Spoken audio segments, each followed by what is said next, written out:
I hate manual trading. It held me back for months in my trading career, so over the past 5 years, I've become a fully algorithmic trader. Here are 7 benefits of automating your trading. I'm Manir, also known as Goose Trades, and I also run Unbiased Trading, an agency where you can backtest and automate your strategy through the help of coders. Now, to give you some context, manual trading can work, and this video is not about disproving manual trading can't work at all for anyone, and it definitely has its pros. But for many, including myself, it's very difficult to execute consistently. This challenge was a key reason for my long journey to profitability, and here's why you might want to consider automation instead. So first, we have the ability to execute complex strategies. We have algorithms can handle intricate trading strategies that involve multiple conditions, time-sensitive action, or even simultaneous execution across various markets. These often can't be done by a human as consistently. Now, this is a really big part of it, I'd say. I think we go into another part that's also tied into this number one point, but there's a lot of strategies. A very easy example I think everyone will be able to understand is like obviously market making. Market making back in the day was actually done by humans, but once the introduction of machines were there, machines just always could be pretty much any human on market making side of things. And then obviously most retail traders aren't running a market making sort of strategy. But from there are other strategies where I think the biggest one is if you're trying to execute across a whole market all at once, that is a lot of information to take in and a lot of ways you can lose accuracy if you mess up on one of the particular markets or something like that when you're trying to execute on another one. And being able to do that through an automation or through code, that is going to be a game changer in allowing diversification as well. So two is time saving. Automating the execution process frees up time for strategy development, research, and other activities that actually drive progress beyond individual trades. It is an added pro if you actually don't enjoy executing like myself and can focus on something else.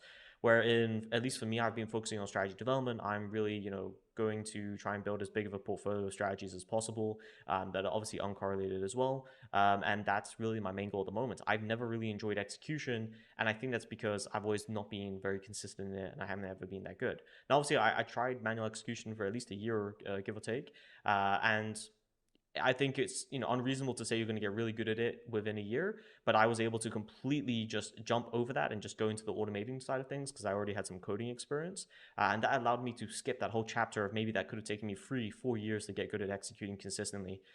Even I know some traders now that have been trading for decades, and still they can sometimes have a mishap, and that sometimes wants them to have some sort of automation, whether it be automated risk management or whatever it may be, just to help the process at least. So time saving is a huge one, and I think there's a lot to speak about the opportunity cost of actually trading. If you're always having to watch the screen and you can never work on strategy development or building more strategies or anything like that, that's a huge opportunity cost if you have to actually spend all the time executing the trade itself. So number two is definitely one to think about. Three is best price execution. Automated strategies can scan the market order routes and locate routes in milliseconds, allowing you to often secure prices a human could never achieve. This can cascade into lowering costs such as commissions and locates. There's a lot of fun things you can do about here. An easy example is we've built a good amount of times now where there's an auto locate function through DAS, and we do that through code. And we also have a max amount for that locate we're willing to pay. And there's obviously a number we want to locate in total, and we can scan through all the locate routes and see which one is giving us the best prices and things like that. And those sort of things can really cut down commissions, which when you think about it, those are the most variable and fixed costs of any strategy. And if you can lower those down, you're just getting more edge for yourself or more profits. So number three is also super important. And if you want help to automate your strategy, feel free to visit the link down below in the description. That'll take you to unbiasedtrading.info, and you can book a call with me if you'd like to discuss automating your strategy or backtesting it. Four is diversification. Managing multiple strategies manually is incredibly challenging. One of the major benefits of automation is the ability to implement uncorrelated strategies with no reduction in accuracy. This can lead to more stable returns by obviously reducing and negating that risk of each strategy. When you start to try and manually execute many strategies, there's going to be a point of diminishing returns where you're not going to be able to execute each strategy as accurately as you would want to, and that's really where code really wants to come in. Now obviously for me, I started out building automation by my first strategy, second strategy, third strategy, etc. But maybe for you the best time is when it's the fourth strategy, or if you really aren't good at execution like me, maybe it's the first one as well. But without being able to get into diversification, which is technically the holy grail of trading, you're leaving a lot of alpha on the table, and that's really crucial if you want to progress in your trading as I have. 5. Elimination of emotional influences on trades. While I won't claim automation removes all emotion, and many, algo kind of trading course sellers like to say that, but it does eliminate feelings from the individual trades, reducing human error in execution and risk management. But nevertheless, emotions still exist with automated strategies and managing the overall portfolio. How I like to think about it is many times how people compare it to a low time frame chart and a higher time frame chart. That's kind of how the emotions play when you're running an automated portfolio. On a lower time frame, if you're trading discretionary and manually, you're having all those emotions on those individual trades. Whereas if you're having to manage the portfolio or the strategies itself, it's more the higher time frame. So you're maybe not going to be making daily decisions, but you'll definitely have decisions where you'll maybe think, oh, okay, it's been in a drawdown now for a week or so. Maybe I want to change this strategy because of this reason.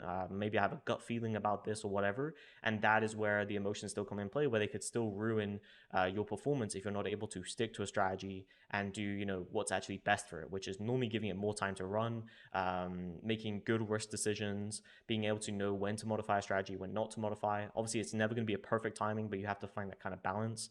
So many questions like that where emotions will still play for the most part. Sometimes you can try and automate, pretty much everything, such as like rebalancing a portfolio and things like that. But even then, most of the time you're going to have some emotion or some discretionary decisions because you have to understand what data you're going to feed into that model, things like that. And that's always going to come from a human response of having to decide that choice. 6 is mental capital. Unlike humans, automated strategies don't deviate from the plan due to fatigue, boredom, or overconfidence. This consistency is powerful as a human performance declines over time, leading to less calculated decisions. Automation ultimately eliminates this issue. This has been a huge one for me personally. I've always realized, I think when I was tracking it back in my first year, I made my worst decisions in the evening, and that was normally because I'd been trading, let's say the first 2 hours of the day, first 3 hours of the day, and then I'll come back to the desk later on, and those decisions were way less, let's say, calculated because I'd spent so much mental capital in the morning and then whatever else I had been doing in the day. So being able to, I like how Robert Carrier compares it. Robert Carrier compares automated strategies to be a lot of upfront effort, a lot of upfront sacrifice, and then you have more smooth sailing, ideally, if the strategy is performing well, since there. But if you're doing manually, then you may not have as much upfront effort, but you're going to have a consistent amount of decent effort you're going to have to apply every single day, obviously, for executing that strategy. And that's very true, I think, at least in my experience of building strategies. 7 is backtesting accuracy. Backtesting is essential for developing strategies, whether manual or automated, but manual execution can deviate from backtested results, and automated strategies execute trades precisely as tested. This keeps consistency between historical and live, and this is many of the times like the kind of questions I get in my DMs at the moment, where people will say, oh, I've backtested the strategy and I've been executing it recently, and it's not performing kind of like how I would assume based on the backtest. And the first question I ask is, have you compared your live trades to what the backtest would have done over that time period? So let's say you've been trading for a month, backtest it over that previous month, and then see if those trades match up. If they don't match up identically, there's obviously going to be maybe some slippage differences depending on your calculations and things like that. But what you want to look there is the differences between those two. Now, there's a very long conversation with this side of things where sometimes it's not possible to always have it match perfectly. The reason for this is, let's say you have a broker that you are executing on for that particular automated strategy, but that broker does not provide historical data via their APIs. Some brokers don't do this, which is very annoying, which means you have to go to a third party to get that sort of data. So let's say Polygon or FMP or different stock or whatever market you're trading APIs to get that historical data.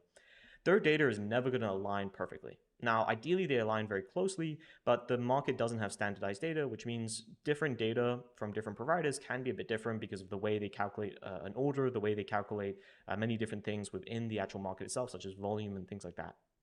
So based on those two, you're never going to be able to get it to perfectly match. However, ideally, in the best scenario, and this is what I try and do for my futures algos, is I execute them on NinjaTrader. I use the same sort of data provider to get the historical data, which I test on NinjaTrader. The only times where I take it outside of NinjaTrader is some of the deficiencies in NinjaTrader in their backtesting, such as the Monte Carlo being very poor, some of their performance metrics not being very well calculated because they trade it based on the contract itself and not the actual group of contracts being in a trade, things like that. So sometimes I'll take it out of NinjaTrader and do it through Python just to get a more realistic answer on those performance metrics on Monte Carlo, for example. But still, the actual trade list itself, I'm taking from NinjaTrader and their backtester.